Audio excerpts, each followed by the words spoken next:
welcome to Unit 1, Topic 1 in Geometry. Terms today that are the building blocks of a lot of the figures we'll see this year in geometry. The first one we're going to talk about today is a point, right? So the definition of a point is an exact location in space. So I think we've all seen a point before. It just looks like a dot, right? But today what I really want us to focus on is this column over here. The column that says notation, okay? Because whenever I ask you in directions to name a geometric figure, pardon my handwriting, it's a little bit hard to write on this, you want to really use the notation whenever we're naming figures. So how do I name a point? And when we name a point, we're just going to use a capital letter.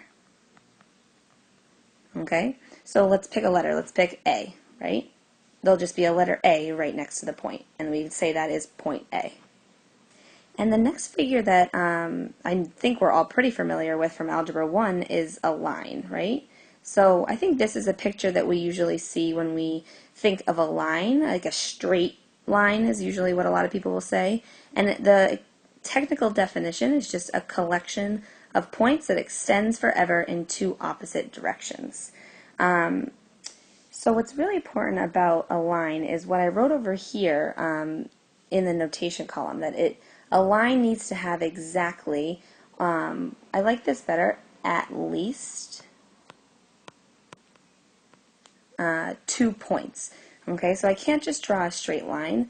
What I need is I need to have 2 points that lie on this line to make it unique, right? And we'll name those points with a capital letter. So let's call those B and C. Okay, so point B and C are on a line. And actually, notice it's a collection of points. There's more than 2 points there. There's actually infinitely many of points on this line, but we need at least 2 to be on it to make it unique. And when we do the notation of a line, we're going to use 2 of the letters, so B, C, and we're going to put like a mini line above to show that it's a line. But we could also name it in a different way. We could name it as CB with a little bit line over there. So there's some variety there.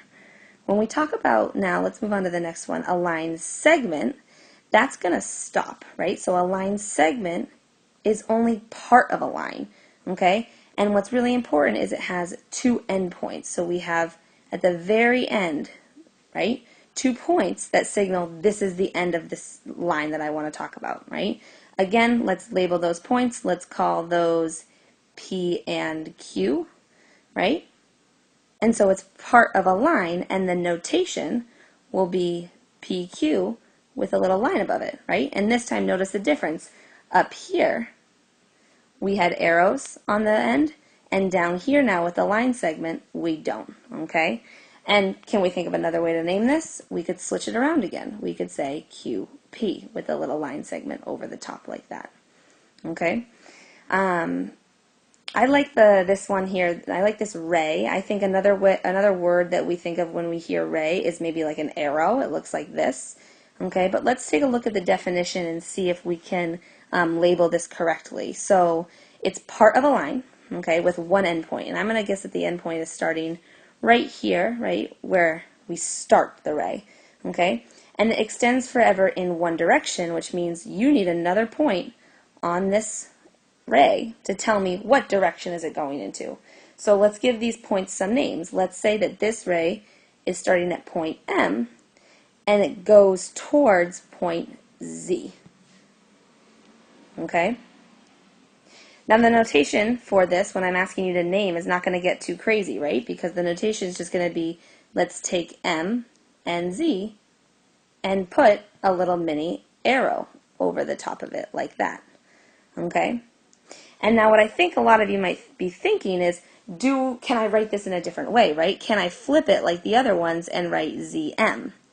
Okay? And the answer here is actually that you cannot do that. So please place a big X through that. What this notation here that I just crossed off says is start at Z and go through M. And I don't think that that orange ray is the one that we wanted. We wanted it to go in the other direction. So you have to be very careful. You always have to put that endpoint, it must come first, okay? Now again, last but not least, this should be a very familiar term that you've maybe seen in middle school or in previous classes, but we have an angle. It usually looks something like this, okay, and we're talking about the angle, we're talking about the inside of this angle right here. So this is like a technical definition here, two rays with a common endpoint, right? So these two arrows that we have, they're meeting here at this common endpoint and then going in two different directions, okay? And if you remember maybe from other classes that you've been, that one point that they meet at there, we called that the vertex of the angle, okay? However, we need some more points on there. So we have the vertex, which we'll call, let's say A. Sorry. We'll say it's A. But we need 2 points at least on each side. So let's call this one C up here, and this one maybe T down here. Okay? And so there are actually 3 ways that we can name this angle. We can always use the vertex and call it angle A. So I'm going to make a little mini angle sign and call it angle A like that. Okay?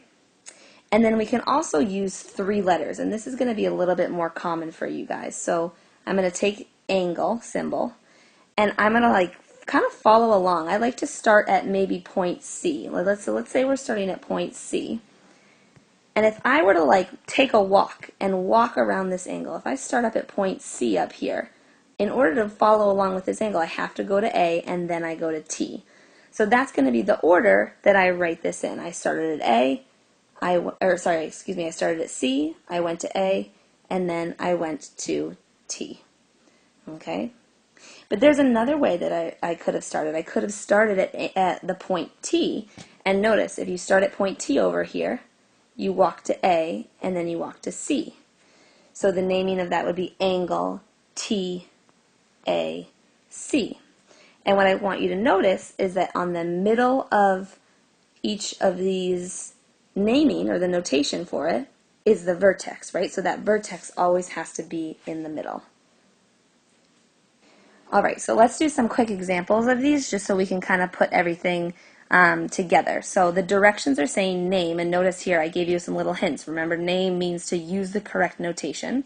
So let's name each of the following in 2 different ways. There's a little bit of a grammatical error here. Shouldn't say the.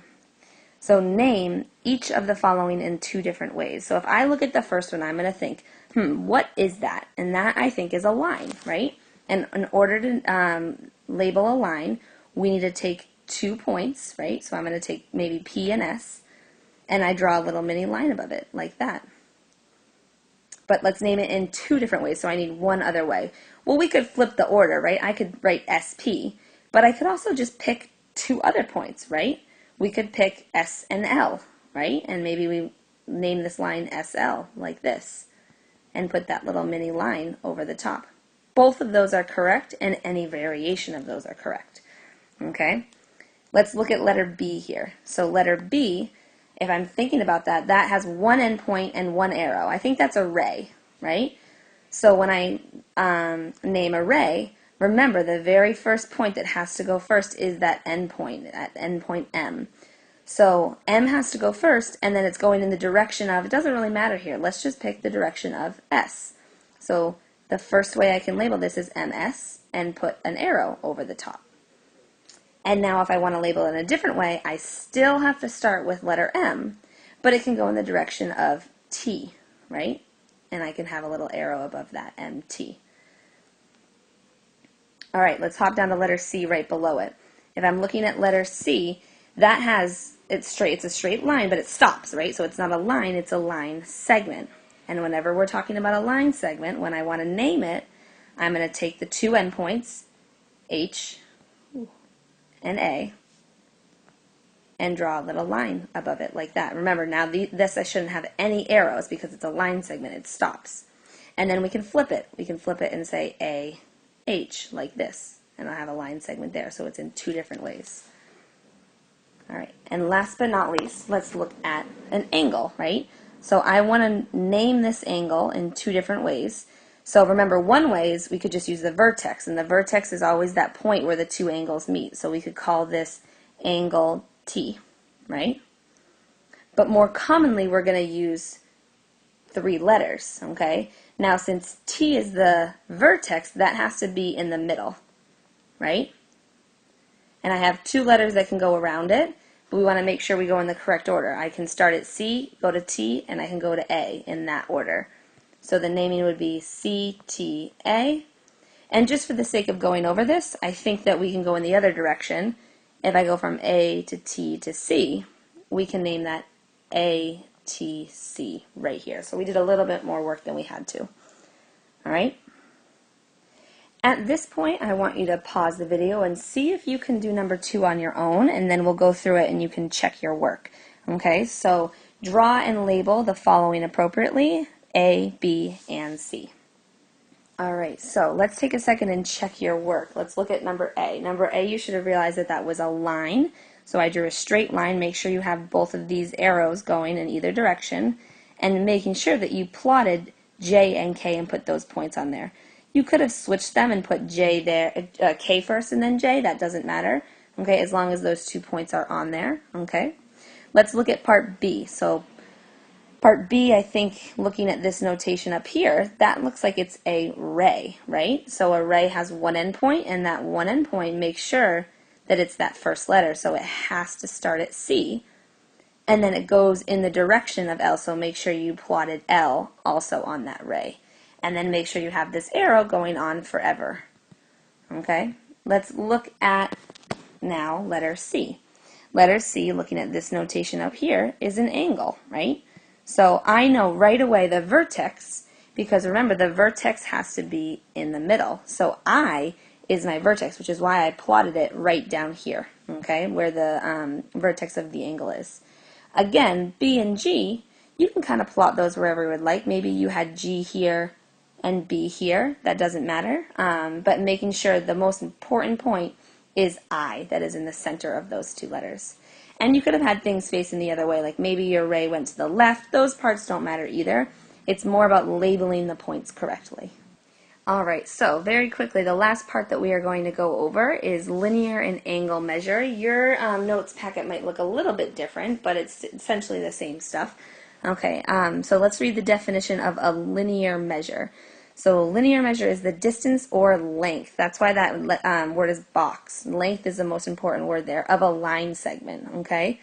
And so whenever we talk about measure, up here, we have an important letter, M. So M in this class, when we're talking about notation, is going to be measure. So down here, I gave you some pictures of 2 line segments, right? And over here, we started it off as MBA. So we would read that in math as the measure of line segment BA equals, well, what does that equal? If I look over here, this line segment BA, I see this number, that's 10. So the length of that is 10, okay? Let's see if we can write it for the other line segment. So I'm going to write the measure of the line segment. When we notate or we name line segments, we take the 2 points and we draw a line over the top. So the measure of CD equals also 10. So they happen to be the same length, the same measure in this problem. Okay?